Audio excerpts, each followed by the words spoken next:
예, 안녕하십니까. 오늘 사무엘상 총론을 할 수 있도록 하겠습니다. 이제 사무엘상 저저번 주까지 우리가 이제 에, 룻기를 했었죠. 짧은 것이었지만 그래도 대단히 많은 어떤 신학적이고 영적인 상상력과 그리고 우리의 감수성을 자극했었던 그런 말씀이었죠. 특별히 우리가 이제 유대인들 굉장히 배타적이다 이렇게 생각을 해 왔었지만 사실 룻기를 보면 그렇지 않죠. 그렇죠? 어, 성경은 굉장히 매력적인 책입니다, 여러분. 대단히 여러 가지 이야기들이 같이 들어가 있어요. 저는 이제 종교학을 공부했기 때문에 뭐 이제 다른 종교의 문서들도 봤죠. 뭐 불교라든지 이런 것도 봤는데 불교는 처음부터 끝까지 그 내용 전체가 하나의 어떤 명상에 관계된 그런 내용입니다. 이제 명상 중요하죠. 삶을 살아나갈 때. 근데 기독교 성경 안에서는 어떤 기도에 대해서도 대단히 여러 가지로 나와 있어요. 우리는 그냥 사실 저번에도 이제 한번 리차드 포스터의 기도를 가지고 잠깐 여러분들과 나누었지만 기도가 굉장히 종류가 많다는 것을 우리가 알 수 있었죠. 특히 포스터 같은 경우에 거기서 대단히 많은, 그거 다 성경책에서 발제해 온 거거든요. 기독교의 전통 속에서 나타나서 어떤 기도의 방법에 대해서. 이렇게 여러 가지로 이야기를 했는데, 특별히 이제 뭐 불교가 명상을 한다면 기독교 안에서는 이제 관상 기도를 하고 있죠. 침묵하면서 기도하는 방법. 이걸 이제 영어로는 contemplation이라 그러는데, contemplation. 이 뒤에 이제 폭포가 잘 치고 있지만 폭포 바위에다 잠깐 쓰겠습니다. 영어로는 이제 contemplation이라 그래요. 예, con이라는 게 이제 그 라틴어 together라는 뜻입니다. 같이라는 뜻이고요. 템플이라는 것은 템플이죠. 성전입니다. 같이 성전을 짓는 겁니다. 하나님과 인간이 같이 성전을 짓는다 하는 내용인 거예요. 사실은 contemplation이. 그래서 하나님 안에 머물러 있음입니다. 그래서 우리가 제가 이제 이것도 이제 우리가 앞으로 이 침묵 기도가 지금 이제 개신교 내에서 정말 많이 필요하다고 봐요. 지금 보면 뭐 여기에 대해서 구체적으로 많이 말씀은 안 드리겠습니다만 이제는 좀 더 깊숙하게 하나님의 좀 말씀과 뜻을 좀 듣는 이것이 이제 묵상 기도라고 그랬는데 묵상 같은 경우에는 말씀을 계속 음미하는 거죠. 음미하면서 동시에 침묵에 들어가서 내 자신의 어떤 존재의 바탕 안에 머물러 있음. 예, 이것이 굉장히 중요한 것 같습니다. 예, 이게 이제 우리가 많이 도외시되어 왔었던 그런 기도고 특별히 이런 묵상과 관상에 관계된 이러한 기도의 훈련을 통해서 우리가 하나님에게 그냥 달라고만 외치는 것이 아니라 물론 이제 그럴 때도 필요하죠. 성경책 안에서는 또 그런 부분도 많잖아요. 하나님은 긍휼하셔서 언제나 우리와 같이 가시고 우리와 같이 이번 주에도 이제 설교 말씀드렸지만 역동적으로 같이 우리를 사랑하시는 분이시다 하는 부분도 있지만 우리가 완전히 하나님께 안겨서 하나님의 역동성, 하나님의 역동적 사랑을 직접 체험해야 될 필요도 있는 거죠. 그냥 귀로만 듣는 것이 아니라. 그래서 이제 이런 기도가 필요합니다. 그래서 이제 각 단위로 책 읽기를 한다 그랬었는데 토마스 키팅이라고 특별히 컨템플레이션 이게 굉장히 이제 쉽지 않은 기도인데 동시에 쉬울 수도 있습니다. 그런데 여하튼간에 이러한 기도를 굉장히 대중화시켰던 분이 있어요. 근데 그 분이 쓴 얇은 책들을 서로 한번 읽고 이 안에서 우리가 컨템플레이션, 즉 침묵이라는 것, 센터링 침묵이라는 것들이 과연 무엇이냐, 그리고 그 기도를 어떻게 할 것이냐. 전 개인적으로 이 기도를 계속할 수 있다. 하루 종일 어느 순간에 다 할 수 있다. 전철에 혼자 타고 다닐 때라든지 걸을 때라든지 그냥 혼자서 묵상하고 있을 때 성경 말씀은 언제나 묵상할 수 있잖아요. 우리가 알고 있는 말씀이 있으니까 거기서 말씀 붙들고 그러면서 하나님과 더불어 같이 성을 만들어서 그 침묵의 가운데 하나님과 함께 있을 수 있다. 이런 얘기입니다. 하여튼 뭐 그래요. 근데 이제 그런 것도 있고 여기에 대해서 룻기와 같은 어떤 개방적인 얘기들도 있고 굉장히 또 우리가 입에 담지 못할 이야기도 있지만 그러한 이야기 속에서 주는 교훈도 있고 그래서 성경이 매력적이라는 거예요. 대단히 많습니다. 성경의 내용은. 그래서 우리의 삶 전체를 다 담고 있어요. 성경책은. 그래서 우리가 이제 쭉 지금 보는 겁니다. 벌써 우리가 사무엘상까지 갔잖아요. 이제 사실 코로나가 아니었으면 사무엘 상하도 다 끝났었겠죠. 그러면서 지금 열왕기서라든지 역대서 정도 읽고 있을 텐데 우리가 벌써 사무엘상까지 왔습니다. 창세기, 출애굽기, 레위기, 민수기, 신명기, 여호수아, 사사기, 룻기까지 지금 8권의 책을 다 읽었습니다.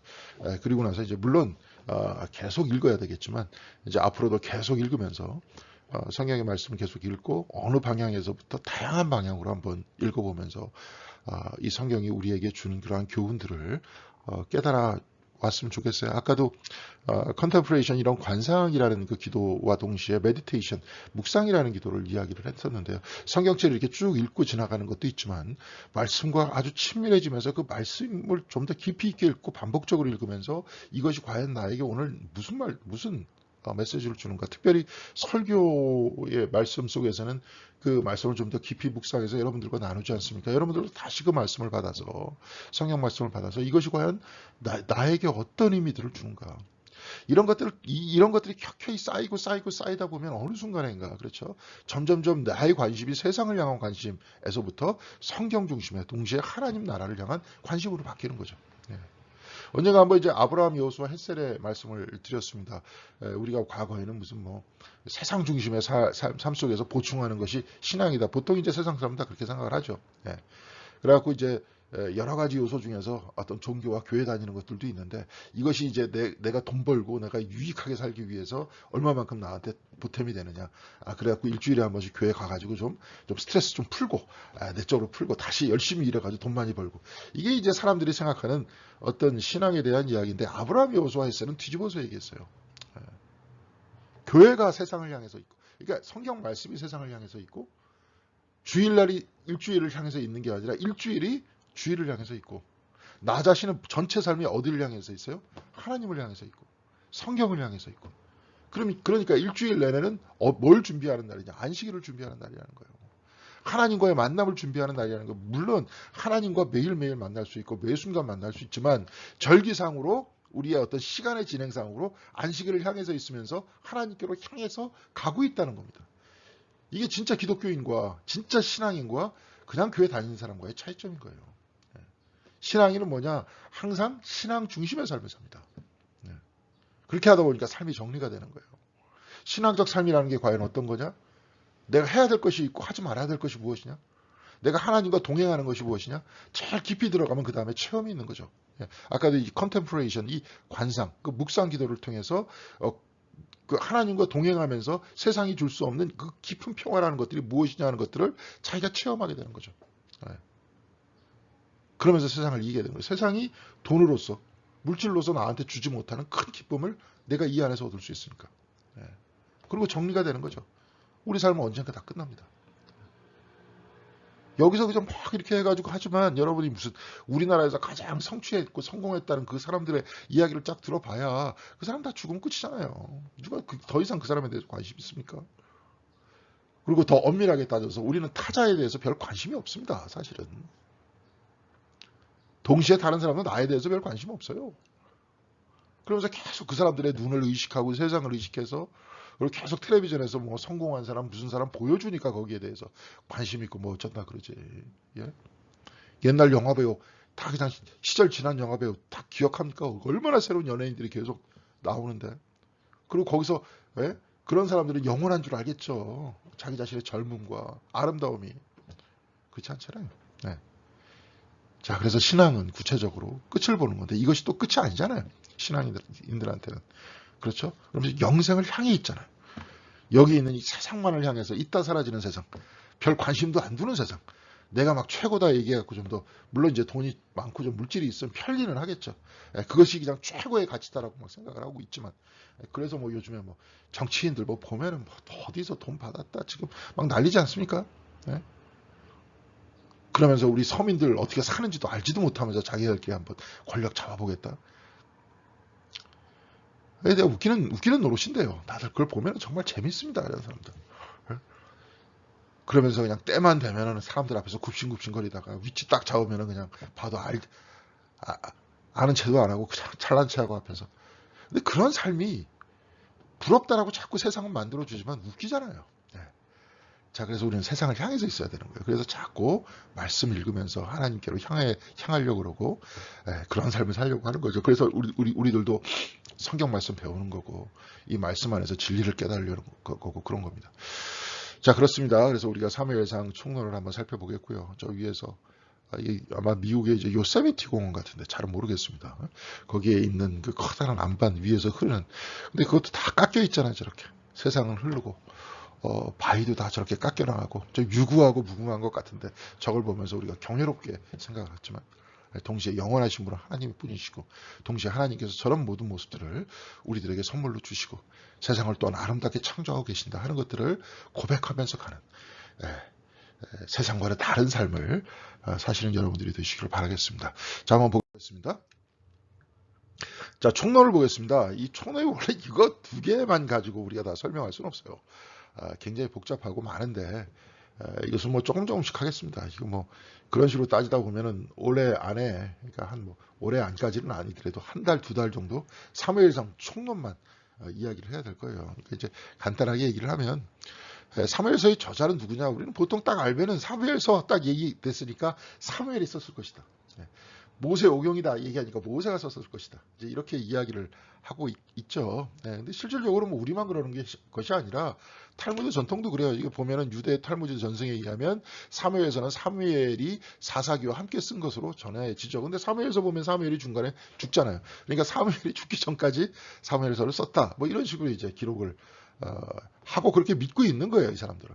근데 그 사람들 더 이상 그렇게 안 믿죠. 탈무드 전승 안에서만 그렇다. 유대인들도 이미 다 공부합니다. 공부해서 이제 분석을 쫙 하는데 역사 비평적 관점으로 이 책이 여러 세대에 걸쳐 여러 사람이 이게 수집되고 기록되었다는 겁니다. 이게 이제 과거와 같이 우리가 지금 이렇게 지금 뭐 여러분들이 이게 쭉 보면 제가 이제 이렇게 타이핑을 쭉 하죠. 그래서 여기에 있는 제가 여러분들 앞에서 이렇게 강의들을 하는데 강의는 우리 교회에서 이제 그 홈페이지 관리하면서 이걸 없애지 않는 한 이게 안 없어집니다. 예? 안 없어지면서 쭉 가는데 여기에 대해서 이제 쫙 쓰죠. 제가 이제 타이핑을 쭉 하지 않습니까? 주고 사무엘서를 그대로 기록했다 그러면 그대로 그냥 기록을 해야 되는 거잖아요. 그렇잖아요. 사무엘서나 성경에 있는 내용을 여기서 인용할 때 제가 임의적으로 뭐 빼고 덧붙이고 하면 안 되지 않습니까? 성경책인데, 그렇죠? 근데 과거에는 다 필사를 했어요. 손으로 썼다는 거예요. 손으로 쓰면서 여러 세대에 걸쳐서 쓰면서 그 사본이 하나만 있는 게 아니에요. 지금은 뭐 여기서 이렇게 쭉 해가지고 컴퓨터 누르면 컴퓨터에서도 뭐 프린터에서 쭉 나오잖아요. 출판사에서 책이 나오면 계속 똑같이 나오지 않습니까? 근데 과거에는 출판사에서 찍어가지고 쭉 내보내지 않았을 거 아니에요. 다 손으로 기록했을 것 아니겠습니까? 여러분들이 잘 아시겠지만 저기 서양에서 이런 인쇄술이 나온 게 누구예요? 그 구텐베르크라는 사람, 그 종교 개혁 시대에 그때 처음으로 인쇄를 했고 모든 사람들은 다 손으로 쓰기 시작했다. 썼었다는 거예요. 성경책도. 수도사들이 하는 중요한 기능 중에 하나가 성경책 베껴 쓰는 겁니다. 그 일을 했었던 거예요. 그러다 이제 구텐베르크 이전에 그냥 그런 판에다 목판 하나로 쫙 기록을 하면은 여러 번 찍을 수 있지 않겠느냐. 그래갖고 목판에다가 깎았어요. 그럼 성경책 기록하면 계속 기록해야 되지만 목판에다 찍고 그 잉크를 딱 찍으면은 뭡니까? 계속 나오니까. 근데 그 목판이 닳잖아요. 여러분들 이렇게 쭉 보면 우리나라에 이제 이거 생각하면 좋아요. 저기 해인사에 있는 팔만대장경 거기 위에 목판이 있어요. 근데 지금 목판으로만 기록되어 있죠. 그게 원래 쓰는 거 뭐예요? 대장경을 계속 쓰지 않고 찍어내려고 그걸 만들었던 거 아니에요. 근데 계속 찍어내다 보면 어떻게 되겠습니까? 한 판 자체가 닳겠죠. 그래서 계속 쓰지 못할 거 아닙니까? 그렇죠? 그것도 구체적인 방식이 아니죠. 그러니까 구텐베르크가 그거 하나하나를 이렇게 깎았던 거예요. 기억은 기억대로 깎고 니은은 니은대로 깎고 그거만 살짝 끼면 된다. 근데 그거를 나무로 끼니까 처음에는 다 달았지만 나중에 그걸 뭘로 했냐면 납으로 끼워요. 납. 납을 이렇게 녹여가지고 처음에 형틀이 있으니까 형틀을 딱 만들어가지고 납물을 부어 딱 해가지고 그 다음에 판에다가 쫙 해가지고 기억 니은 아야 어여 해가지고 쭉 붙이는 거 아닙니까? 그래가지고 찍었던 거예요. 그게 이제 인쇄술이었던 거죠. 왜 우리나라에도 과거에 인쇄 같은 거 할 때는 인쇄소에서 다 그렇게 했었습니다. 했었다가 지금 이제 컴퓨터가 다 나오니까 이런 식으로 이제 이렇게 쭉 나오잖아요. 손으로 한번 쭉 치면 이렇게 나왔고 쭉 나오는데 모터를 이렇게 복잡하게 막 껴가지고 막 그렇게 합니까? 그러니까 책도 여러분들 옛날 책들 보면 1960년대 나와 있는 책들 보면은 그거 다 일일이 그렇게 붙여가지고 만든 책들이에요. 인쇄, 옛날 구텐베르크 방식으로 썼었던 방식입니다. 지금 근데 컴퓨터를 통해서 이게 워드 프로세싱, 새로운 형태의 혁명이 일어난 거죠. 그렇죠? 자, 지금은 그렇지만 과거에는 다 필사했다 이거예요. 그러니까 한 번에 딱 이렇게 쓰면은 그 책이 오랫동안 안 가겠죠. 한번 쭉 해갖고 잃어버릴 수도 있고, 유실될 수도 있고, 불탈 수도 있고, 그렇죠? 네, 그러니까 계속 썼다는 거예요. 쓰다 보니까 이 사람 저 사람의 생각들이 들어가는 거예요. 잘못 썼을 수도 있고, 똑같이 베껴야 되는데 갑자기 이러한, 이게 여러분들도 그렇잖아요. 한 10명 쭉 세워놓고 똑같이 쭉 얘기를 하면 처음에 얘기한 것과 다릅니다. 저렇게. 지금 이제 물론 구두로 얘기해서 달라질 수 있겠지만 손으로 쓰면 똑같을 것 같지만 손으로 써도 역시 마찬가지로 달라요. 나중에 원본이 사라지고 4번을 또 베껴. 4번에 4번, 4번에 4번 이렇게 쭉 내려가 보니까 그 다음에 어떻게 됩니까? 이야기 자체가 갑자기 뭐가 첨가되기도 하고 빠지기도 하고 막 이렇게 되겠죠. 지금 성경책은 다 이렇게 쓰여진 거예요. 우리가 알고 있는 텍스트의 사본, 이것도 또 이제 종합했는데요. 종합한 사본이 뭐냐면 마소라라는 사본이에요. 원본이 아니에요. 우리가 읽는 성경책도 역시 마찬가지로. 그 마소라 사본이 이제 그것이 굳혀져 가지고 이제는 이렇게 나오니까 거기에 뭐. 근데 또 그 사본을 또 우리가 번역을 했잖아요. 히브리어하고 헬라어로 성경이 기록되어 있는데 그 기록을 또 영어로 번역한 거를 우리나라 성경 같은 경우에 중국어로 번역한 거를 다시 우리나라 말로 바꾼 거예요. 그러니까 그런 여러 가지로 과정을 거치다 보니까 좀 번역상의 문제도 생기기 시작하고 첨가된 것들이 뭐 들어오기 시작하고 막 이러는 거죠. 그러니까 여기에 대해서 가장 원본에 가까운 것들이 무엇이냐 이걸 찾는 사람들이 뭐냐면 역사 비평을 하는 사람들이에요. 이 사람들이 이렇게 정황을 다 살펴볼 때 역사 비평이라 그랬잖아요. 이게 그러니까 예를 들어서 뭐 아브라함 시대에 만약에 쓰여졌다. 아브라함 시대는 아니더라도 그거 이후에 뭐 예를 들어서 다윗 시대에 쓰여졌다. 솔로몬 시대에 쓰여졌다. 그 다음에 한참 후기에 뭐 포로기 시대에 쓰여졌다. 이런 것들이 이제 쫙 나올 거 아닙니까? 그때 쓰여졌다는 것들 딱 쏘면은 이게 성경을 쭉 읽다 보면은 다윗에 관한 이야기인데 포로기 때 비슷한 그때 내용이 막 들어가 있어. 그러니까 이제 사람들이 이것을 찾아내는 거죠. 이것은 후대에 성경이 다시 사본으로 기록되기 시작하면서 포로기 때쯤 아마 사본으로 기록했었을 것이다. 그때 아마 첨가됐었을 것이다. 첨가되고 빠졌다. 그런 내용들이 들어가는 거잖아요. 그래서 이 사람들은 과연 오리지널이 뭐고 첨가된 것들이 뭐고 하는 것들을 나눠가지고 분석을 해요. 제가 여러분들한테도 한번 말씀드렸을 겁니다. 우리가 이제 공관복음이라 그러면은 마태, 마가, 누가 이제 이 세 가지가 같은 비슷한 관점에서 쓰여졌다. 그러니까 예수님께서 천국을 선포하셨다. 하나님 나라를 선포하셨다는 거예요. 그래서 하나님 나라가 중심이에요. 마테마가 누가는. 동시에 마가복음에 기록되어 있는 말씀의 98%가 마태와 누가에 들어가 있습니다. 동시에 마가복음에 기록되어 있지 않은 내용을 마태와 누가가 같이 공유하고 있는 말씀이 있어요. 그걸 찾아가지고 쭉 보니까 그 말씀이 어떤 말씀이냐. 예수님이 말씀하신 거. 교훈을 말씀하신 거. 특별히 산상수훈의 말씀. 바로 누가복음에서 평지설교의 말씀, 그 말씀 비슷해요. 그런데 마가복음에는 그 말씀이 기록되어 있잖아요. 그러니까 마태복음과 누가복음이 마가복음을 중심으로 기록했을 것이지만 동시에 마가복음 말고 마태복음과 누가복음이 공유하는 또 다른 말씀, 참고했었던 말씀이 있었을 것이다. 이거를 이제 한번 여러분들한테 말씀드렸죠. Q라는 자료일 것이다. 예수님의 Q라는 자료일 것이다. 예수님의 어록집일 것이다. 이렇게 이제 생각들을 하고 있는 거죠. 이건 밝혀진 건 없어요. 그렇지만 Q라는 자료가 있을 거예요. Q를 쭉 가져다 놓고 Q 복음서 해제 이런 책들도 있습니다. 왜냐하면 이것이 가장 예수님의 말씀에 가까운 말씀이다. 이렇게 생각하고 있기 때문에 그래요. 그래서 이제 지금 정경에는 포함되어 있지 않지만 무슨 말씀이냐면 도마복음서라고 있어요. 도마복음서. 근데 또 언제 한번 이제 우리 책 읽기 같은 거 할 때 같이 읽으면 재밌을 것 같아요. 도마복음. 이 도마복음서는 1장에서부터 1장에서부터 105장까지 있는데, 그러니까 장이라 그래야 될지 절이라 그래야 될지 그냥 말씀만 쭉 기록되어 있는 거예요. 이것이 혹시 예수님의 어록집이 아니었겠느냐, 예수님의 육성에 가장 가까운 소리가 아니었겠느냐, 이렇게 추측을 하고 있습니다. 이게 후대에 발견되어 있기 때문에 정경에는 들어가 있지 못했던 거죠. 1940 몇 년도 나카마디라는 곳에서 발견이 돼요. 그러니까 정경이 만들어진 거는 마틴 루터 때 만들어진 거거든요. 그러니까 정경보다 훨씬 후대에 발견된 거기 때문에 이거는 이제 정경에 못 들어간 거죠. 오히려 예수님의 육성에 가까울 수도 있는데. 자, 그런 얘기입니다. 이런 여러 가지를 막 비평적 관점에서 사람들이 막 보는 거예요. 그러면서 딱 연대기별로 나누는 겁니다. 이때. 그러면 이건 뭐 가짜고 이건 진짜냐. 그런 거 중요한 게 아니에요. 여러분. 성경의 말씀은 성령의 감동으로 기록되어 있다 그랬잖아요. 성경을 읽는 여러분들도 성령의 감동을 받는 것 아닙니까? 그렇죠? 그러면 우리가 이것을 정경으로 하기로 했다. 이 말씀을 하기로 했다. 그래서 첨가된 것도 있다. 그렇지만 그들에게 성령께서 어떻게 역사하신다. 동시에 그분의 역사로 끝나는 것이 아니라 오늘 나에게 발생되는 내 안에서 역사하시는 성령님과 어떻게 소통할 것이냐. 여러분들 성경 말씀을 딱 들을 때 막 깨달아지면서 은혜로워질 때가 있잖아요. 내 삶을 통해 삶이 확 열리기 시작하면서 이 말씀이 곧 나한테 전해주는 말씀이다. 이렇게 들릴 때가 있지 않습니까? 우리 전통에서는 그것이 바로 성령의 역사다. 이렇게 말씀하는 거죠. 그렇죠? 그때의 역사와 지금의 역사. 성령께서는 그거를 성경의 수천 년 전의 역사를 지금 현재 나의 삶 속으로 나의 이야기로 만들어 주신다. 그 얘기 아닙니까? 네. 그러면 왜 그런 복문 비평을 하느냐? 이래서 그러는 거예요. 네. 정확한 이해를 위해서. 성경의 정확한 이해를 위해서인 거예요. 네.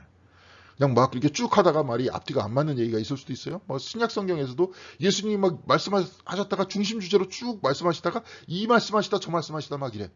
예수님이 그랬겠느냐? 안 그랬겠죠. 예. 그렇게 쭉 말씀하셨는데 막 붙이다 보니까 그렇게 얘기가 된 거예요. 예. 그러니까 그런 말씀들이 있는 겁니다. 그러니까 정확하게 여기서 이 말씀과 이 말씀을 끊어서 보면서 분석하면서 같이 이야기를 하는 겁니다. 이렇게 막 이 얘기했다 저 얘기했다 예수님께서 막 그러시는 것 같으니까 우리도 같이 이 얘기했다 저 얘기했다 그래야 된다. 그게 아니죠. 그래서 하는 겁니다. 그래서 정확한 이해를 하기 위해서 그런 거고요. 문자 그 자체가 아니라 문자를 넘어서 하나님 신앙을 고백하는 사람들의 기록과 그 영적 의미를 깨닫고 지금 말씀드리는 성령의 역사를 깨닫는 겁니다. 그 안에. 자, 다윗에 대해서 쭉 기록했던 것 같은데 그 중간중간에 바빌론 포로 시대하고 비슷한 말씀이 나와요.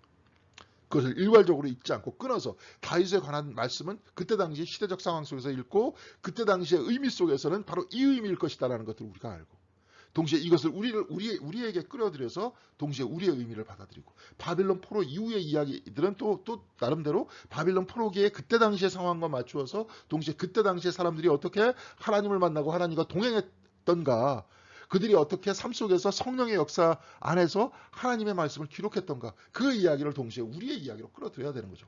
다른 상황인데 같은 상황으로 그냥 뭉뚱그려 가지고 이야기를 하면 헷갈리게 되잖아요. 그래서 자꾸 분석하면서 우리의 이야기로 그래서 바꾸고 동시에 이것이 우리의 만남 속에서 어떻게 일어나요? 과거의 역사와 지금 우리의 역사 동시에 성령께서는 그때나 지금이나 동일하게 역사하신다. 그렇지만 동일하게 역사하시지만 동시에 그때 시대와 우리 시대의 옷을 달리 입고 있잖아요. 그렇죠? 2000년 전 이스라엘의 역사와 아니면 3000년 전 4000년 전 이스라엘의 역사와 지금 내 자신의 한국에서의 이 역사 속에서 어떤 옷을 입고 나에게 동일한 말씀을 전해주면서 이끌어 가시는지 동일한 말씀은 같은 거겠죠. 하나님 나라를 향해서 살아라. 여기서 특별히 이제 좀 이따가도 보겠지만 약자를 사랑해라. 정의와 공의대로 살아나가라. 그럼 그때 당시에 정의와 공의는 무엇이었냐? 오늘 우리 시대의 정의와 공의대로 살아나가는 방식이 과연 무엇이냐? 동시에 임금은 대리자라 그랬는데 그러면서 과거에 그때 당시까지만 하더라도 임금이라는 존재, 왕이라는 존재는 신적인 존재였어요. 여러분들 뭐 신화책 혹시라도 가끔 보셨던 분은 아실 겁니다. 신화라는 건 뭡니까? 신에 대한 이야기들이잖아요. 그런데 막 신이 아들을 낳아, 자식들을 낳아 막. 왜? 왕이 신이었기 때문에. 그때 당시에는. 왕이 신이었다라고 생각했었던 그때 메소포타미아 시대에 왕이라는 존재는 그냥 하나님의 대리자일 뿐이고 하나님께서 실질적인 우리의 왕이시고 왕도 똑같이 율법을 따라야 되고 율법에 따라서 공의를 베풀어야 되고 하나님만 믿고 섬기고 따라가면 그 나라는 뭐예요? 하나님께서 복을 주시고 그런데 자꾸 인간이 그냥 인간적인 생각을 해가지고 하나님에 대한 믿음이 사라졌을 때 그 나라는 이웃 나라의 침공을 당해서 오히려 바빌론에게 끌려가죠. 그때 히스기야가 누구 편 들었어요? 이집트 편 들었잖아요. 이집트 편하고 연합해가지고 바빌론하고 전쟁하려고 그러다가 다 끌려가잖아요. 그때 예레미야는 그냥 끌려가라는 거예요. 너희들의 우상 숭배 때문에 바로 하나님께서 너희들을 심판하신다. 심판을 당당하게 당하라. 잘못했으니까. 그리고 나서 그 안에 있는 그루터기. 그 남은 자들을 통해서 오히려 도외시했던 바로 그 사람들. 이 이스라엘의 남은 자들을 통해서 하나님께서 새 역사를 시작하신다. 이사야서도 그렇게 기록하지 않습니까? 그리고 실질적으로 그렇게 됐고요. 그렇게 이제 이야기를 하는 거예요. 그러니까 그때 당시와 그럼 우리 시대 과연 이 말씀을 어떻게 받아들일 것이냐? 하나님 신앙에 입각해서 하나님만 믿고 의지하면서 나아간다는 것들이 오늘 우리나라에 우리 시대에 어떤 의미가 있겠느냐? 어떻게 우리가 그것이 가능하겠느냐? 그것에 대해서 무릎 꿇고 기도해야 되겠죠. 그런 겁니다. 사무엘에서 이제 신학적 주제, 아까 이게 쭉 얘기 나왔지만, 이제 뭐 하여튼, 여러분들 봤지만, 자꾸 이렇게 본문 비평할 때, 아이, 그냥 뭐 그런 걸 왜 해. 아이고, 어떤 분들은, 이거 신앙 흔들려. 그냥, 옛날 그냥, 모세가 썼다 그러고, 그걸 썼다 그래. 근데 그렇게 안 되게 돼 있습니다. 신학은 이미 그렇지 않고요. 신학은 그렇지 않고, 그걸 하는 이유에 대해서도 여러분들한테 말씀드렸습니다. 그래서 그 각각의 말씀들을 여러분들한테, 여러분들의 어떤 뼈와 살이 되도록, 좀 깊숙이, 하나님과 여러분들이 만나시고 동행하신 여러분들 되시길 바라고요. 자, 왕과 왕국, 이게 하나님께서 왕을 세우신 목적은, 그러니까 왕이 신이 아니고 하나님께서 세운 사람이에요. 그냥 똑같은 사람이야. 이게 대단히 놀랍습니다. 3000년 전에 왕을 신이라고 생각했었던 바로 그 시대, 이스라엘에서는 하나님이 왕이시고 왕은 대리인이다, 이렇게 생각했던 거예요. 하나님 중심의 자주성과 정의의 구현이에요. 하나님을 향한 삶을 살면은 자주적으로 살고 이 너희 나라가 무궁할 것이다. 동시에 그 나라 안에서는 하나님께서 율법을 주시죠. 그 율법 안에서 뭐예요? 정의 구현이라는 게 뭐예요? 정의와 공의라는 게 뭐예요? 좀 이따가 이제 얘기가 나올 겁니다. 이제 사무엘한테 이제 사울을 세울 때 말씀하시는 거예요. 내일 임할 때 내가 베냐민 땅에서 한 사람을 내게 보이리니, 한 사람 누가 정했어요? 하나님이 정하셨죠. 너는 그에게 기름을 부어 내 백성 이스라엘의 지도자로 삼으라. 기름을 붓잖아요. 선지자가 기름을 붓습니다. 그러니까 이 사무엘이라는 존재는 선지자와 제사장과 사사를 다 이렇게 통합한 인물이에요. 예, 그러니까 특이한 인물입니다. 그가 내 백성을 블레셋 사람의 손에서 구원하리라. 그가 내 백성을, 그렇죠? 내 백성이 누굽니까? 이스라엘이잖아요. 하나님 누구예요? 왕이잖아요. 왕의 백성이에요, 이스라엘이. 여러분들이 하나님을 믿는다. 여러분들이 누구예요? 왕의 백성인 겁니다. 하나님 나라의 백성이에요. 블레셋 사람들의 손에서 구원하리라. 내 백성의 부르짖음이 내게 상달되었으므로 내가 그들을 돌봐오노라 하셨더니, 이거 비슷하죠? 뭐랑 비슷합니까? 출애굽기 3장에 있는 말씀과 비슷하죠. 내가 저들의 목소리를 들었다. 그래서 누구를 세웁니까? 모세를 세우죠. 좀 이따가 우리가 볼 겁니다. 족장이 다스리던, 족장 안에서 자그마한 공동체 중심의 사회, 동시에 모세와 아론과 같은 제사장이 다스리던 사회, 그 다음에 왕이 다스리던 사회, 이렇게 가죠. 중간에 이제 사사 단계가 약간 끼어 있지만, 이것이 이제 이스라엘의 역사예요. 그러니까 가장 이스라엘이 꿈꾸던, 가장 하나님과 밀접했던 때는 언제예요? 족장이 다스리던 시대였잖아요. 족장 때 막 그때 여러분들이 이게 쭉 보면, 왕정 시대 때쯤 쭉 보면 하나님께서 직접 말씀 안 하십니다. 예언자들을 통해서 말씀하시죠. 근데 아브라함한테는 어떻게 됐어요? 직접적으로 소통하시잖아요. 내가 너에게 보여줄 땅으로 가라. 그렇죠? 그러면서 아브라함이 복종하면서 가잖아요. 그러면서 약속과 성취가 이루어지잖아요. 그렇죠? 요셉한테도 마찬가지, 야곱한테도 마찬가지. 이런 족장의 시대는 그랬었던 거예요. 그래서 사람들이 이상적으로 생각했던 바로 그 시대는 뭐냐? 하나님과 동행하면서 소통하던 바로 그 시대예요. 그때는 사실 율법 이전의 사회였죠. 율법도 필요 없는 거예요. 하나님과 동행하는데 율법이 뭐가 필요 있습니까? 하나님의 약속 믿고 가는데 뭐가 필요 있어요? 그런데 사람들이 점점 악해지잖아요. 그러니까 율법이 등장하죠. 제사장 시대, 즉 모세 시대. 그런 다음에 율법만 가지고도 이제는 안 돼. 이제 왕 자꾸 달라 그래요, 왕. 점점 세속화되는 거죠. 그러면서 왕을 세울 수밖에 없게 되죠. 그러면서도 이렇게 꿈꾸는 가장 이상적인 사회는 언제입니까? 족장 시대였던 거예요. 좀 이따 이렇게 보겠습니다. 그래, 여하튼 간에 그래서 왕 시대에도 정리가 됐어요. 왕이 신이 아니라 하나님께서 우리의 하나님이시고, 그렇죠? 여호와께서 우리의 신이시고 하나님이시고, 동시에 왕은 대리자일 뿐이다. 그래서 왕도 뭐예요? 어기면은 나중에 여러분들이 열왕기사 쭉 보세요. 다윗 왕과 같지 않게 아주 악한 왕이었다, 이런 표현을 쓰잖아요. 그런 겁니다. 10장 1절에는 이에 사무엘이 기름병을 가져다가 사울의 머리에 붓고 입맞춤에 이르되 여호와께서 내게 기름을 부으사. 여호와께서 부으시잖아요. 그러니까 사무엘은 그냥 대리인이에요. 여호와께서 부르사 그의 기업의 지도자로 삼지 아니하셨느냐. 그의 기업이에요. 사울의 기업이 아니라 여호와의 기업이에요. 그런 겁니다. 이게 이제 기독교인이 된다는 것도 역시 마찬가지입니다. 우리는 주님이라 그러잖아요. 내가 아니에요. 주님이에요. 세상은 뭐예요? 우리의 세상도 아니라 주님이에요. 이게 물론 이제 서구에서 이 모더니즘, 근대 시대가 오면서 계속 그냥, 요즘에도 여러분 뭐 누구예요? 누가 선전을 계속 뭐 나나 그러잖아요. 나를 위한 뭐 나에게 어울리는 맨날. 그 잘난 나가 어디까지 갈지 잘 모르겠지만, 하여튼 그냥 맨날 나나 거리죠. 모든 사람들이 나나 거립니다. 그래서 모든 사람들이 나를 위해서 경쟁합니다. 그게 이제 오늘 우리가 살고 있는 그런 사회 아니에요. 그러니까 서로 지기 싫으니까 그냥 뭐 차이가 뭐가 없습니다. 이기면 끝이죠. 지금 봐보세요. 정치하려고 하는 사람들 보세요. 본인들이 어떻게 살았느냐 관심 없습니다. 그냥 이기면 됩니다. 그 이미지를 다 이제 언론에서 포장해 주기도 하고 자기가 말로 포장하기도 하고. 근데 그래서 포장일 뿐이죠. 다 똑같은데. 그리고 오히려 우리보다 욕심이 훨씬 많은 사람들인데. 여하튼 그렇습니다. 자, 에브라임의 머리는 사마리아요. 사마리아의 머리는 르말리아의 아들이라. 만일 너희가 굳게 믿지 않으면 너희는 굳게 서지 못할지니라. 이게 사마리아 얘기죠. 사마리아 머리는 르말리아의 아들이라. 만일 너희가 굳게 믿지 않으면 굳게 서지 못하리라. 뭐예요? 믿지 아니하면. 우리는 마찬가지입니다. 이제 사마리아 우리도 마찬가지잖아요.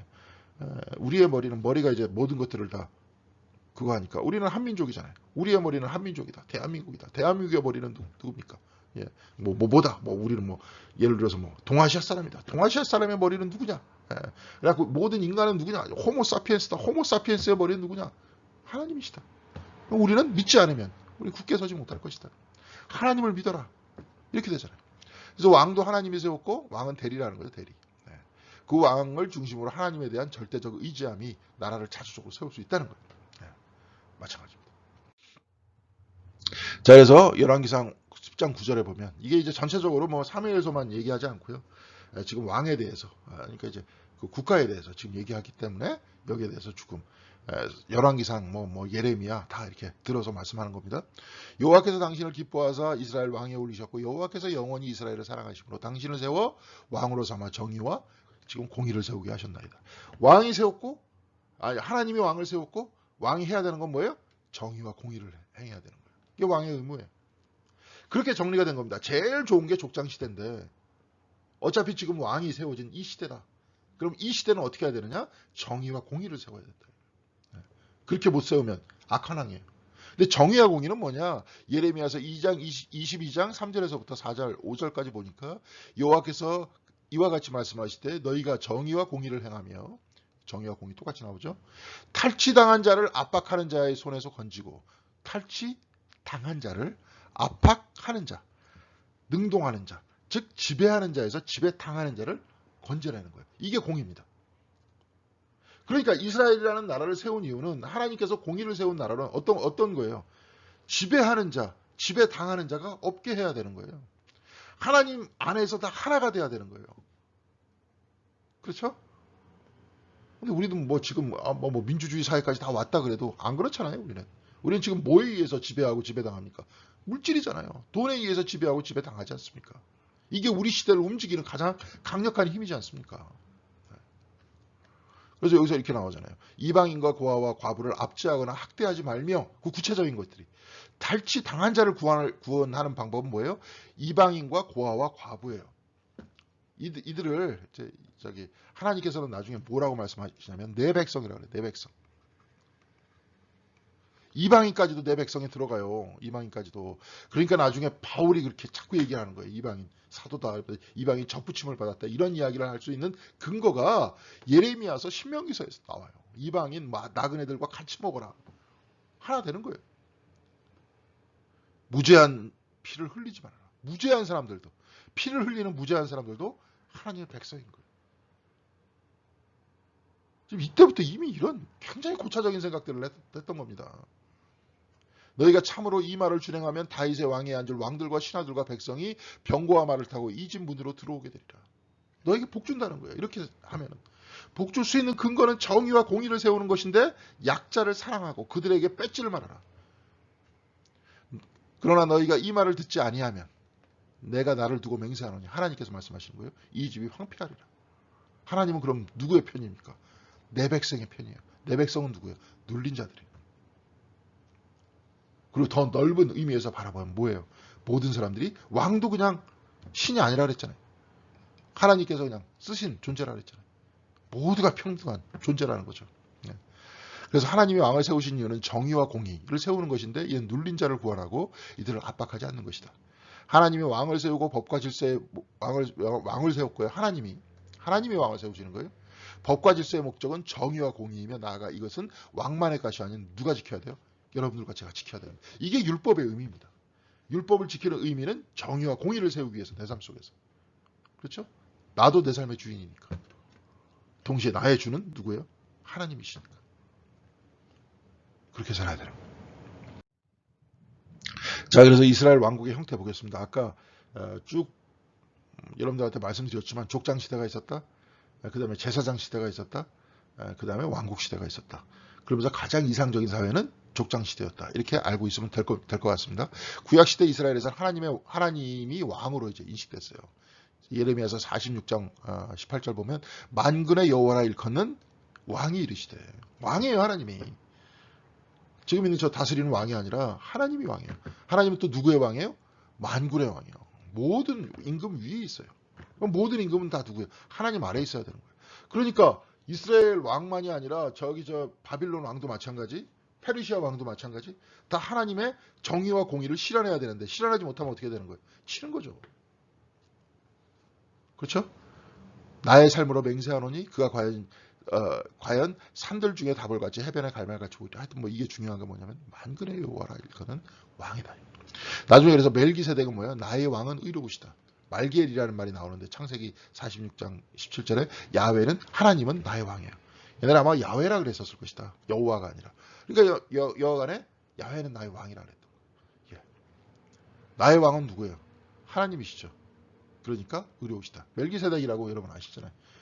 뭐 저기 멜기세덱의 반차 이렇게 얘기하면서 이렇게 그냥 레위의 반차, 멜기세덱의 반차 이렇게 이야기를 하다가 예수 그리스도는 멜기세덱의 반차다. 레위 족속이 아닌 예수 그리스도께서 참 제사장이시다. 예수께서는 레위의 반차가 아닌 레위의 계통이 아닌 멜기세덱의 계통이다. 이게 이제 히브리서에서 그렇게 나오지 않습니까? 자, 그래서 국가는 영토와 왕과 주권이 있어야 성립이 되죠. 그렇죠?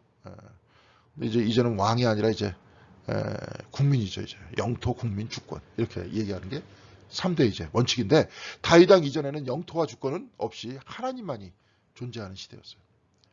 어떤 면에서 영토와 주권이 없을지라도 떠돌아다닐지라도 중심이 누구예요? 하나님만 왕이 되시는 바로 그 시대. 이게 이제 족장 시대인 거죠.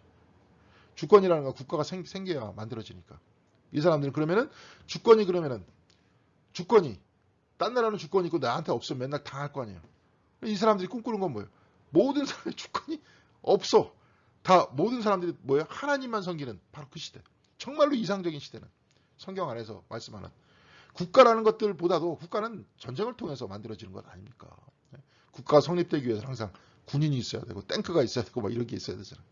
근데 이 사람들이 생각했었던 성경 안에 있어서 궁극적인 그런 때는 뭐예요?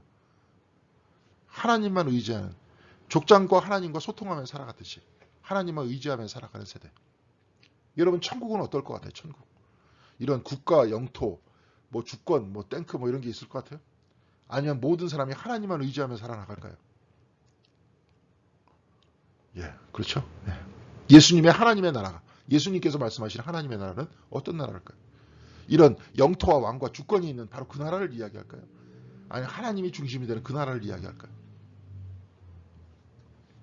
자, 하나님이 중심이 되는 그 나라를 지금 우리가 현실적으로 어떻게 안 되잖아요, 지금. 그래서 나중에 어거스틴 같은 사람은 뭐예요? 신국이라 그래서 교회라 그랬죠, 거기를. 교회는 하나님이 다스린 나라다. 그래서 이제 교회론이 나오는 거죠. 그렇죠? 나는 하나님의 백성이다. 그 주권에 따라가 그 주권과 영토 이런 거 필요 없이 하나님 나라의 백성으로서 똑같이 그 어떤 사람이 어디 위에 있고 어디 밑에 있는 것이 아니라 똑같이 그렇게 살아나가는 사람이다. 그 얘기죠. 창세기 12장 1절에 쭉 보세요. 여러분 다 아시는 내용인데 여호와께서 아브라함에게 이제 이르시잖아요. 가까이. 너는 너희 고향과 친척과 아비 집을 떠나서 내가 네게 보여줄 땅으로 가라 그러잖아요. 이 정도로 밀접해요.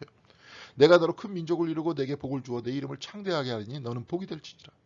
너를 축복하는 자에게는 내가 복을 내리고 너를 저주하는 자에게는 내가 저주하리니 땅의 모든 족속이 너로 말미암아 복을 얻을 것이니라 하신지라. 직접 말씀하시고 아브라함은 갑니다.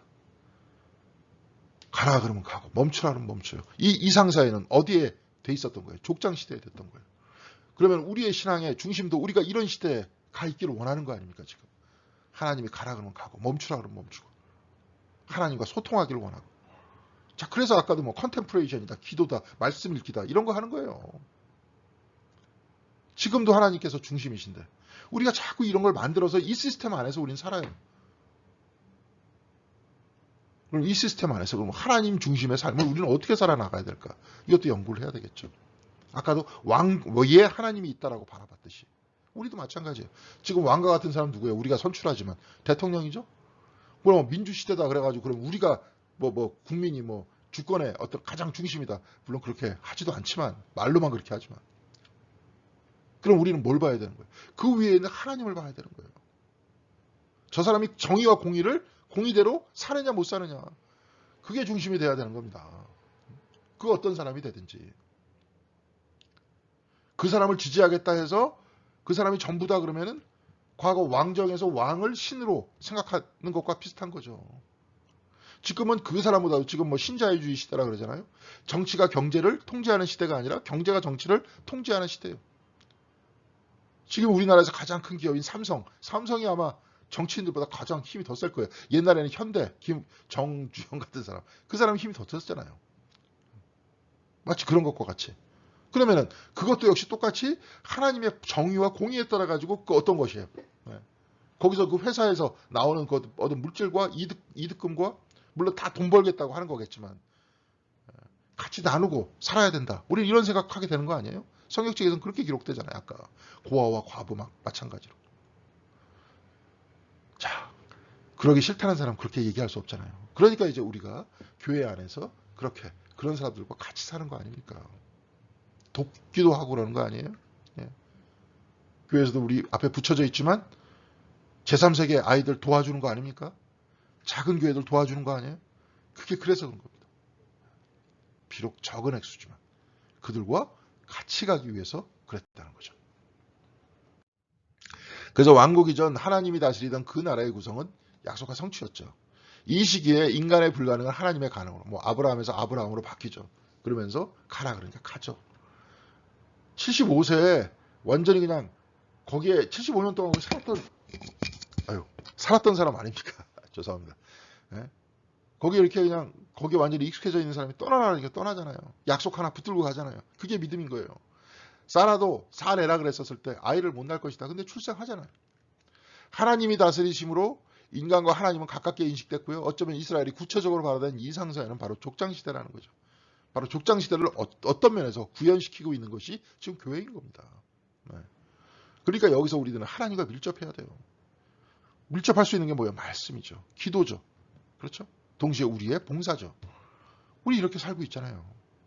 자, 모세와 그 다음에 제사장이 다스리던 제사장의 나라가 있어요. 출애굽기 19장 5절에서부터 6절까지 세계가 다 내게 속하였으니 너희가 내 말을 잘 듣고 내 언약을 지키면 너희는 모든 민족 중에서 내 소유가 되겠고 너희가 내게 대하여 제사장 나라가 되며 거룩한 백성이 되리라. 너는 이 말을 이스라엘 자손에게 전할지니라. 너희는 제사장 나라가 된다.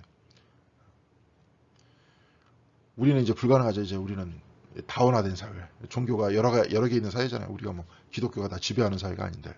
근데 여기는 제사장 나라거든. 제사장 나라가 되는 건 어떤 나라예요? 하나님께 헌신하는 나라잖아요. 나중에 히브리서에서 오면은 예수 그리스도가 대제사장이잖아요. 대제사장은 어떤 존재입니까? 예? 제사장은 그냥 짐승 각도 가지고 이렇게 하는 존재지만 대제사장은 뭐예요? 십자가 위에서 자신을 헌신하는 존재들이죠. 어떤 면에서 그런 거죠. 네. 그래서 이 제사장 나라가 돼서 만 백성을 이끌 것이다. 모세가 백성을 이끌듯이 이스라엘이 전 세계를 이끌 것이다. 그 이끌 것에 대해서 율법의 중심은 뭐예요? 이끄는 거. 언약이에요. 율법이에요. 전 세계가 하나님의 율법을 지킨다. 근데 그 율법이라는 거 지금 율법이다 생각해서 복잡하게 생각하지만 그 율법의 중심을 예수께서는 뭐라 그랬어요? 하나님 사랑. 중심을. 이웃 사랑. 우리가 진정으로 하나님과 이웃을 사랑하게 된다면. 그리고 이웃 사랑과 하나님 사랑의 모범은 누가 있어요? 그리스도한테 있죠. 이웃을 어디까지 사랑하셨어요? 자기 자신의 몸을 헌신하기까지 사랑한다면. 우리가 진짜 이웃 사랑이 말로만 하는 것이 아니라 그렇게 주님같이 할 수는 없겠지만 헌신적으로 서로가 서로를 사랑한다면. 그런 사회에서 지금 그런 사회는 어떤 사회요? 족장사회죠. 하나님과 동행하는 사회죠. 율법 이전의 사회죠. 그렇죠. 그런 사회가 된다는 겁니다. 그래서 사랑의 나라가 하나님 나라 아니겠어요? 모세를 비롯한 모든 백성들은 하나님의 약속 곧 계약을 잘 지켜야 하는데 하나님은 지키시나 인간은 어기잖아요. 하나님은 40년간 변함없이 불기둥과 구름기둥으로 인도하시지만 출애굽한 사람을 그 사람들은 끊임없이 불명과 불평 속에 애굽 곧 과거의 습성으로 되돌아가려고 그러죠. 애굽에 있을 때가 좋았어. 과거로 갈 거야. 근데 하나님께서는 불기둥과 구름기둥을 이스라엘의 뭐 뒤에다 놔뒀습니까? 아니죠. 앞에 놔뒀죠. 앞으로 이끌고 가시잖아요. 하나님은 현재와 미래를 향해서 있는 거예요. 과거의 습성을 끊임없이 버려가면서 현재와 미래를 향해서 나아가는 거예요. 그래서 하나님께서는 이끄시잖아요. 그래서 가나안 땅까지 인도하셨잖아요. 어떤 방향으로 가든 40년이 걸리든 몇십 년이 걸리든. 그런데 우리들은 자꾸 과거 습성으로 되돌아가려고 한다는 거죠. 징계의 벌은 과거가 아닌 미래의 백성으로 만들고 약속이 성취됨을 믿는 백성으로 만들기 위함인 거예요. 희망을 가지는 미래. 끊임없이 현재를 끊임없이 벗어나는 존재. 하나님을 끊임없이 따라가는 존재. 예. 따라가는 존재는 어떤 존재예요? 예? 어떤 존재? 하나님의 약속의 성취를 향해서 나아가는 존재 아닙니까? 약속의 제사장의 나라로 만드셨다. 그러면은 전 세계를 하나님 나라의 하나님의 백성으로 만들기 위해서, 사랑과 평화의 공동체로 만들기 위해서 우리가 나아가야 되는 거죠. 나중에 이제 이런 제사장의 나라를 에스라, 느헤미야가 다스리는 그러한 나라. 잠깐 그렇게 언급이 되기도 합니다. 자, 그렇게 하기도 하는데 이렇게 쭉 타락하는 거죠. 그죠? 족장의 시대에서, 제사장의 시대에서 나중에 어디로 갑니까? 왕정의 시대로 갑니다. 그래서 왕국 시대로 가는 거예요. 그래서 사무엘서는 고대 하나님과 가깝게 지내던 족장 시대의 믿음을 소유하려고 하지만 백성들은 전쟁과 이민족의 침입이라는 현실론을 중심으로 왕이 있어야 된다 그래요. 그래서 사무엘상 8장 5절에서부터 7절까지 한번 제가 읽어볼게요. 그에게 이르되, 백성이 그에게 사무엘에게 이른 거예요. 보소서 당신은 늙고 당신의 아들들은 당신의 행위를 따르지 아니하니 모든 나라와 같이 우리에게 왕을 세워 우리를 다스리게 하소서 한지라.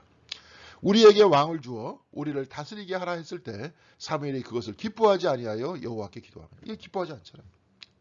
왜? 점점 퇴보하는 거니까. 영성은 점점 퇴보하는 거니까. 그렇죠? 나중에 이제 우리가 인문학 쪽에서 주로 읽는 책이 이제 계몽의 변증법이라는 책이 있어요. 아도르너하고 홀카이머라는 사람이 쓴 건데, 그 사람이 이제 하나의 영성이라고 이야기를 안 하고 그 책에서는 이제 인문학자들이니까 인간성이라고 그래요. 사회가 발전되면 발전될수록 인간성은 퇴보한다는 겁니다. 잘 살게 되면 잘 살게 될수록. 여러분들도 그렇게 여기게 될 겁니다. 그죠?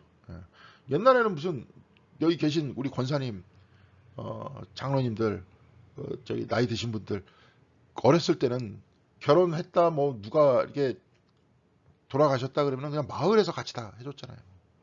같이 공동체 의식 안에 살았잖아요. 그때 당시에 사람들의 어떤 그 인간성은, 인성은 지금보다 훨씬 앞서 있었던 거예요. 참아하지 못했었던 거 아니에요. 1960년대까지만 하더라도 우리나라에 살인사건이 일어나면 전국에 발칵 뒤집혔다는 거예요. 어떻게 사람이 사람을 죽일 수 있느냐. 지금은 무슨 뉴스거리도 안 됩니다.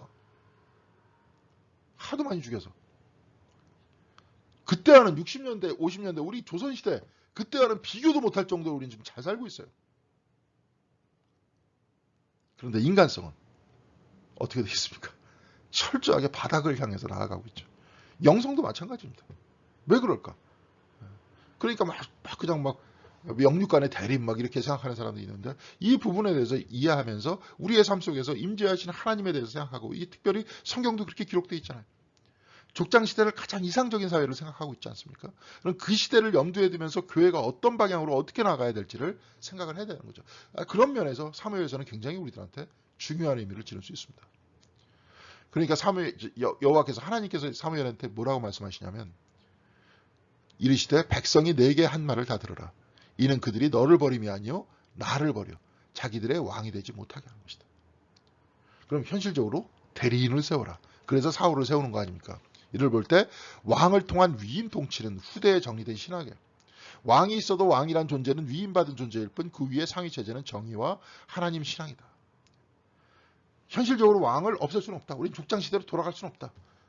그러면 우리는 어떻게 돼야 돼요? 그 위에 하나님의 정의를 이 시스템, 왕정 시스템을 통해 가지고 하나님의 정의를 세워야 되고, 하나님께서 우리의 진정한 왕이시라는 것들을 염두에 두면서 우리는 신앙생활을 해야 된다. 우리도 지금도 마찬가지죠. 대통령, 삼성, 미국, 다 중요한 게 아니고, 제일 중요한 게 뭐예요? 하나님 신앙이에요. 그리고 이런 형태의 구조를 통해서 우리가 어떻게 하나님의 정의와 공의를 우리가 만들어낼 수 있겠느냐? 어떻게 약자를 도울 수 있겠느냐? 동시에 서로 도울 수 있겠느냐? 동시에 서로 사랑하는 나라를, 사랑하는 우리의 삶을 만들어낼 수 있겠느냐? 이걸 고민해야 되겠죠. 이때 당시의 사람들은 그걸 고민했어요. 그래서 그 고민에 의한 것들이 뭐냐? 왕은 대리인일 뿐이다. 왕도 하나님의 율법을 지켜야 된다. 거기 나오잖아요. 열왕기서 쭉 보면 열왕기상 다윗이 딱 죽으면서 솔로몬한테 뭐라 그래요? 여호와의 율법을 지켜라. 좌로나 우로나 치우치지 말고. 왕한테 지키는 왕의 말이 법인데 왕의 말이 법이 아니라 진짜 법은 뭐예요? 율법이 법이잖아요. 그거보다 더 이상적인 것은 뭐예요? 하나님과 동행하는 하나님과의 사랑이죠. 바울이 선포했고 미리 예수 그리스도께서 말씀하셨던 바로 그것. 율법의 중심은 하나님 사랑과 이웃 사랑이다. 동시에 하나님과 동행하며 살아라. 우리는 뭐예요? 하나님과 동행할 수 있는 방법은 성령과 함께 하는 거죠. 같이 걷는 거죠. 이런 얘기입니다. 자, 그래서 역대상 17장 14절에 내가 영원히 그를 내 집과 내 나라에 세우리니 그의 왕위가 영원히 경고하리라 하셨다. 그의 왕위가 뭐예요? 내 나라에 어떻게 해요? 세우리니. 하나님이 세우시는 거예요. 그러니까 이제 나중에 나아만이 여러분들 저 때문에 잘 안 보이겠지만 제가 이제 읽어드리겠습니다. 나아만이 이제 그 문두병이 났어요. 엘리사가 이제 요단강에서 7번 목욕해라. 그럼 깨끗이 날 것이다. 7번 목욕하니까 났어. 그러니까 이제 가가지고 자기는 하나님만 섬기겠다 그래요. 자기 나라에 가서 자기 신을 섬기는 게 아니라 하나님만 섬기겠다 그러는데 나아만이 뭐라고 얘기하냐면 열왕기하 5장 17절에 나아만이 이르되 그러면 청하건대 노새 2마리의 실을 흙을 당신의 종에게 주소서. 당신의 종이 누구예요? 나아만에게. 엘리사한테 그렇게 얘기하는 거예요. 이제부터 종이 번제물과 다른 제사를 여호와 외 다른 신에게는 드리지 아니하고 다만 여호와께 드리겠나이다. 하나님께 드리겠다. 근데 흙을 달래. 왜? 이스라엘 영토 안에 있는 그 땅을 다스리시는 분이 누구예요? 왕이 아니라 누구예요? 하나님이시기 때문에 그 땅에 흙을 가지고 가겠다는 거예요. 안 가져가도 되죠. 아람 사람 위를 다스리는 존재는 누굽니까? 하나님이시잖아요. 그들이 모르고 있는 거죠. 그렇게 섬기면 되는데 이 사람은 철저하게 이 땅은 하나님께서 다스리신 땅이다. 그러니까 내가 그 흙을 가져가겠다. 그래서 더 이상 우리 그 아람의 과거에 섬겼던 그 신을 섬기지 않겠다. 그 얘기. 그런 얘기입니다. 그래서 세 가지를 기억해 두세요. 하나님이 다스리던 세대 중간에 족장이 첫 번째는 족장, 그다음에 제사장, 그다음에 왕. 그다음에 요 왕 시대 중간에 살짝 뭐가 있었어요? 사사 시대가 있었고 제사장이 다스리던 그런 시대에 비슷하게 나중에 바빌론 포로기 이후에 누가 다스리냐면 예언자, 에스라, 느헤미야 같은 그런 예언자들이 다스리면서 그런 제사 공동체를 이루어져 나갑니다. 그러면서 왕을 세우죠 현실적으로. 그럼 또 우리 이 시대 성경 이후의 시대는 뭐예요? 우리는 이제 민주정이죠. 공화정이라 그러지 않습니까? 공화정의 시대. 그다음에 민주 시대. 이렇게 쭉 얘기를 하지만 여기서는 이제 나중에 민주 시대가 되니까 나중에 뭐가 또 지배를 합니까? 돈이 지배를 하잖아요. 그러면 이 시대 안에서 우리가 이것을 거울 삼아서 이 시대를 어떻게 이해하고 우리가 교회 안에서 어떤 식의 삶을 살아나가야 될 것인가. 이제 밝히죠. 보이죠. 이제 어떻게 고민해야 될 것인가. 보이죠. 어떻게 공의와 정의대로 살 것인가. 어떻게 사랑의 삶을 살 것인가. 이것들이 교회에 있어서의 미래를 이끌어 나가는 가장 강력한 힘이 되어야 됩니다. 교회가 무슨 뭐 하겠어요. 그런 거 하는 거지.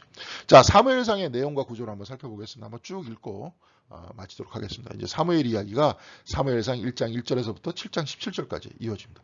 그러니까 사무엘상은 3명의 사람으로 구성이 돼요. 사무엘 하는 이제 다윗으로 완전히 이해양이 되는데 사무엘, 사울, 다윗.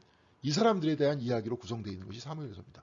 그러면서 열왕기서까지 쭉 이제 역사서가 이루어지고 다윗에 대해서 사무엘 하를 다 차지하게 만들죠. 열왕기서에서 다윗만큼 길게 어떻게 누가 그렇게 썼겠어요. 굉장히 중요한 왕이니까 그렇게 기록하는 거죠. 사무엘이 이제 어떻게 나왔다. 1장 1절에서부터 3장 21절까지. 그래서 뭐 한나 이야기 여러분 다 잘 아시지 않습니까? 그래서 엘리 제사장한테 데리고 가가지고 사무엘이 그 가운데서 컸다. 그래서 제사장의 영역을 가지고 들어오고 또 다시 사사로 이제 크는 거죠. 하나님의 법궤 이야기가 나옵니다. 이제 엘리의 두 아들이 있었는데 좀 못된 아들들이었잖아요. 그래서 법궤를 들고 막 해가지고 블레셋과 싸우겠다고 막 갔는데 법궤를 뺏기죠. 뺏기는데 블레셋에서 이제 나름대로 이제 안 좋은 일들이 자꾸 벌어지잖아요. 그래서 블레셋에서 가져가라 다시. 이제 그런 이야기가 나오죠. 법궤 다시 가져가라. 이거 우리 쪽에 있으면 안 좋다. 뭐 그런 얘기 나오는 겁니다. 이제 사무엘의 사사직에 관계된 그러한 이야기가 7장 2절에서부터 17절까지 이야기가 나오고요. 아까 봤지만 이 사사의 시절에는 여기까지의 이야기가 나오고요. 왕국 건립에 대한 이야기가 사무엘상 8장 1절에서부터 22절까지 나옵니다. 백성들이 자꾸 원하는 거예요. 그래서 결국은 어떻게 사울이 뽑히는지에 대한 이야기가 나오면서 스토리가 나오죠. 사울에 관한 이야기가 9장 1절에서부터 15장 35절까지 나오고요. 사울이 왕이 되는 것이 9장 1절에서부터 11장 15절에 나오고 사울의 통치 기간을 15장까지 기록하고 있습니다.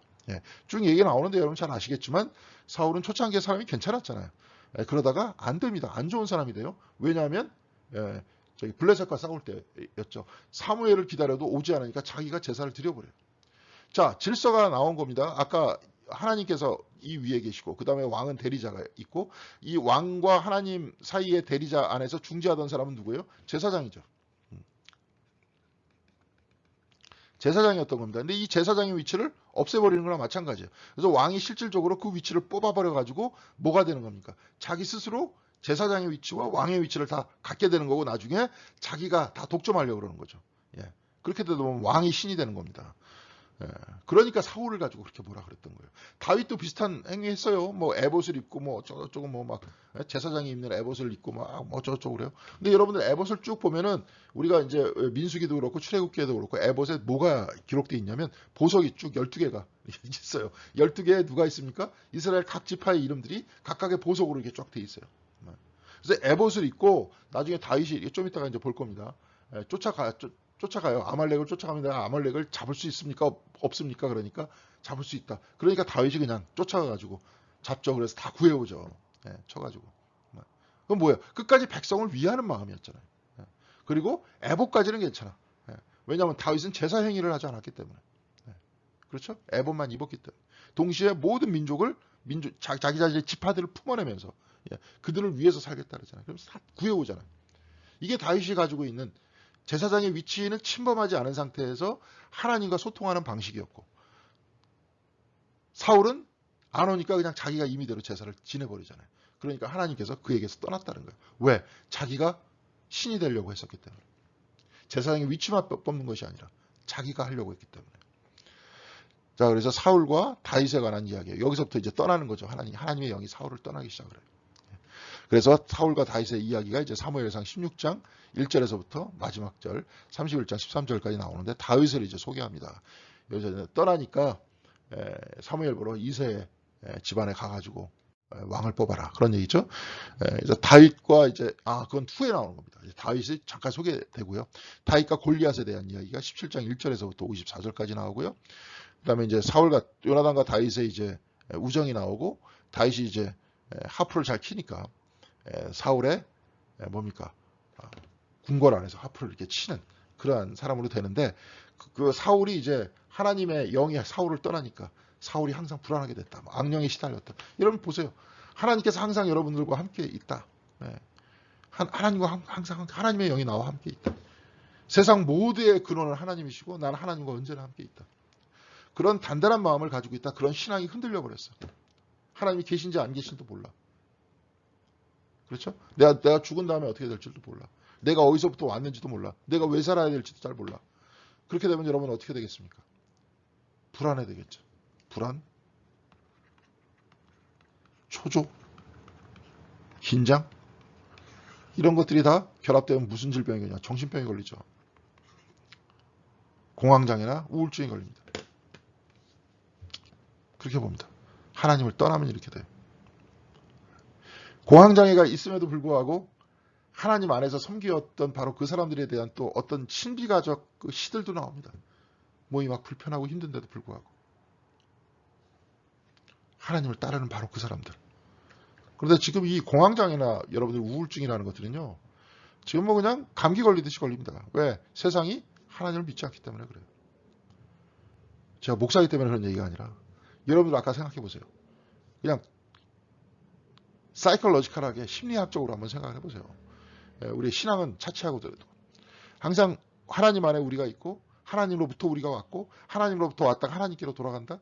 동시에 나의 일거수일투족. 예수님께서 말씀하시기를 우리의 머리털까지 세신 바 됐다. 하나님께서 아담의 코에 생기를 부어넣어서 아담이 생명이 됐듯이 우리가 숨을 쉬는 것은 뭐예요? 루아, 하나님의 숨을 우리는 같이 쉬고 있다. 하나님의 숨이 뭐예요? 성령이에요. 숨을 지금 내가 참으면 죽죠. 항상 숨이라는 것은 현재잖아요. 성령의 존재는 어떤 존재입니까? 항상 현재 우리와 함께 계신 분이에요. 성경의 말씀도 현재 우리의 말씀으로 해석해 주시는 분이에요. 우리의 말씀으로 지금 내 자신의 삶 속에서 깨닫게 하시는 분이에요. 이분이 성령님이세요. 그런데 그렇게 살면서 믿고 의지하면서 가는 그 사람과 그렇지 못한 사람과 여러분 딱 비교해 보세요. 어떻게 되겠는지. 그 얘기만 하겠습니다. 그래서 적이 돼요. 사울이 이상해지는 겁니다. 여러분들 지금 이해했습니다. 사울이 왜 그렇게 됐는지. 사울이 다윗을 죽일 것을 이제 계획하자 있죠. 점점 이상해지잖아요. 막 다윗 죽이려고 그러고 이상해지고. 사울로부터 이제 다윗이 도피하는 거죠. 21장 1절에서부터 26장 25절에. 사울이 이제 아주 이제 악해지는 거죠. 높제사장들이 다윗을 숨겨뒀다고 학살합니다. 이제 이제 제사장까지 학살하잖아요. 보세요. 그러면서 스스로 왕이 되고 스스로 신이 되려고 하는 바로 이 사람의 모습은 어떤 모습인지, 그 사람이 아름다운 모습인지, 아니면 혹시라도 자기의 자리를 뺏겨가지고 어떻게 될까봐 그냥 사람을 학살하고 돌아다니고 죽이려고 돌아다니고 항상 불안해하고 이런 사람이 되는 겁니다. 근데 이제 다윗이 이렇게 피해 다니면서 오히려 시를 쓰죠. 노래를 노래하죠. 여호와는 나의 복자시네. 그렇죠? 그렇게 노래하지 않습니까? 다윗은 도망가는데 왜? 하나님과 함께 있기 때문에. 여러분들 그렇게 우리들도 그 함께하는 것을 믿고 의지하면서 기도하고 살아가는 거 아닙니까? 그래서 엔게디라는 곳에서 이제 사울이 이제 뒤를 보죠, 그렇죠? 큰 거를 보는데 동굴에 들어와서 거기 완전 무방비 상태잖아요. 근데 다윗이 뒤에서 칠 수 있었는데 치지 않고 옷자락만 잘랐다. 그런 내용이죠. 하일라 언덕에서 사울이 동굴 안에서 잠이 드는데 다윗을 죽일 수 있었지만 여호와께 기름 부음을 받은 왕을 내가 어떻게 죽이겠느냐. 안 죽였다는 거예요. 그래서 이제 블레셋 안으로 들어가죠. 의탁을 하죠, 오히려. 적군의 땅에 의탁을 합니다. 마치 예수 그리스도께서 죄악으로 하나님과 원수된 인간 사이에 들어오듯이 블레셋이라는 원수의 정동네에 들어가죠. 그래서 이제 막 들어가니까 이제 사울은 어디까지 있었느냐. 엔돌의 무당한테 가가지고 사무엘의 영혼을 불러낸다. 이런 이야기까지 있잖아요. 이게 뭡니까? 무당하고 박수. 신명기서에서 보면은 동시에 민수기서에 보면은 출애굽기서에서 보면 절대로 하지 마라. 무당과 가까이 가지 마라. 반드시 죽을지니라. 이렇게 얘기했는데 사울이 지금 어떻게 돼요? 무당한테 의탁하지 않습니까? 그러면서 사무엘하고 같이 소통했다. 그런 얘기가 나와요. 이 이야기가 진짜 소통할 수도 있을 수도 있겠죠. 막 혼을 불러내잖아요. 그럴 수도 있겠죠. 여기서 안 그럴 수도 있겠고. 근데 중요한 건 뭐예요? 무당하고 어울렸다는 거 아닙니까? 우리 식으로 얘기하면 전부로 돌아다니는 겁니다. 아주 난리가 나는 거예요. 하나님만 의탁하면서 굳건히 살아나가던 그 사람이 하나님을 떠나게 됐었을 때 불안해하고 제사장들 살육을 하기 시작하고 다윗을 죽이려고 쫓아다니기 시작을 하고 동시에 나중에 무당한테 의탁이나 하고.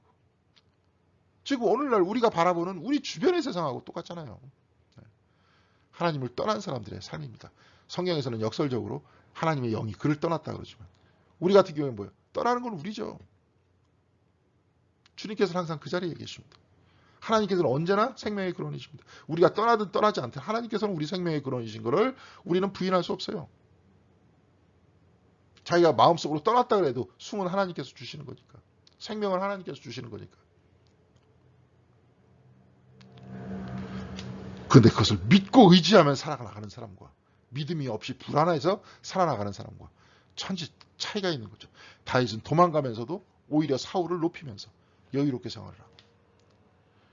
그렇죠? 블레셋 한가운데 있을지라도 어떻게 해요? 여호와께서 그를 돌봐주시고. 여기서 시글락의 아말렉 공격, 아말렉이 이제 쳐들어와 가지고 다 붙들어 가는데 다윗이 이들을 품고 들어와서 다시 다 뺏어오고. 여기서 아까 에봇 얘기했잖아요. 에봇을 입고 내가 저들을 추적할 수 있나이까. 그러니까 하나님께서 추적할 수 있다라 그러잖아요. 다윗한테는 직접 얘기하잖아요. 아브라함한테 얘기하듯이. 우리들도 하나님께서 우리의 왕이시라면 하나님과 이렇게 밀접하게 하나님과 소통하면서 귀로 못 들으면 말씀으로 들으면서 이 성경책 말씀이 내 자신한테 전해주시는 하나님의 말씀이다 받아들이면서 그걸 믿고 의지하면서 가는 거죠. 이게 신앙생활 아닙니까? 자, 제일 끝에 그래서 결국은 하나님을 떠난 자들이, 요나단은 그렇지 않았지만 요나단은 그냥 아버지 따라서 같이 죽죠. 이렇게 된다, 이런 얘기입니다. 그래서 사무엘 하는 다윗의 이야기를 다루고 있습니다. 그러면서 다윗의 잘못들도 다루고 있고, 그 잘못 때문에 압살롬에 의해 가지고 그렇게 힘든 세월을 보내는 그러한 모든 이야기들도 기록하고 있다는 겁니다. 자, 여러분들 여기까지 우리는 이게 쭉 볼 겁니다. 그래서 이제 사무엘상 이게 한 단락별로 그렇게 볼 수 있도록 그렇게 하겠습니다. 다음 주에 직접 이제 말씀 들어가면서 그 내용 안에서 특별히 우리가 은혜롭게 나눌 수 있는 이야기들 여러분들과 같이 소통할 수 있도록 그렇게 하겠습니다. 자, 기억해 두세요. 아까 말씀하셨듯이 우리는 왜 본문 비평을 하는가. 동시에 이스라엘의 역사를 쭉 성경 안에서 보면 족장시대, 제사장시대, 왕정시대, 왕정시대와 제사장시대 사이에 사사시대가 살짝 있었지만 중요한 것은 그 세 가지 시대가 있었고, 이들이 진짜 원하는 것은 족장시대였고, 자, 우리가 이런 삶 속에서 우리는 이제 왕정시대도 거치고 또 다른 세대 안에 들어왔는데, 이 안에서 우리가 진짜 하나님과 동행하면서 살아나가는 바로 그 원래 하나님과 만났었던 처음 역사 안에서 우리가 살아가기 위해서는 어떻게 해야 되느냐. 동시에 우리와 같이 지금 왕정시대 또 왕정시대 이후의 시대 안에서 사람들이 왕 위에 하나님께서 계시고 모든 사람들은 하나님의 정의와 공의대로 동시에 사랑 안에서 살아나가야 된다 하는 것들을 우리의 삶 속에 구체적으로 어떻게 구현하면서 우리가 살아나갈 수 있을까, 이런 것들을 우리가 같이 이야기하고 생각하고 논의하고 또 선포하는 말씀 여러분 듣고 성경 공부하고 이러기 위해서 신앙생활을 하는 겁니다. 여러분들 모두 저도 마찬가지로 이런 이상들을 가지고 신앙생활을 하면서 우리 교회가 진짜 빛과 소금의 역할을 다하고 특별히 우리도 생명, 평화, 영성을 향해서 나아가고 있는데 그 나라를 향해서 나아갈 수 있는 아름다운 우리 공동교회가 되기를 바라고 여러분들 모두가 되시기를 간절히 바라겠습니다. 제가 기도하고 마치겠습니다. 하나님 감사합니다. 이제 사무엘상 시작합니다. 주님께서 함께하여 주시옵시고 역사하여 주셔서 우리가 이 말씀 안에서 소통되어지는 모든 이야기들, 특별히 사무엘서를 기록한 저자들의 마음속에 역사하신 성령님을 우리의 삶 속에서 체험할 수 있도록 도와주시옵시고, 우리가 숨쉬면서 사무엘서에서 역사하신 성령의 감동이 우리의 삶의 감동이 될 수 있도록 주께서 인도하여 주시옵소서. 다음 시간까지 주님께서 함께해 주시길 바라오며 주 예수 그리스도 이름으로 기도드렸습니다. 아멘. 감사합니다. 여러분들 수고하셨습니다.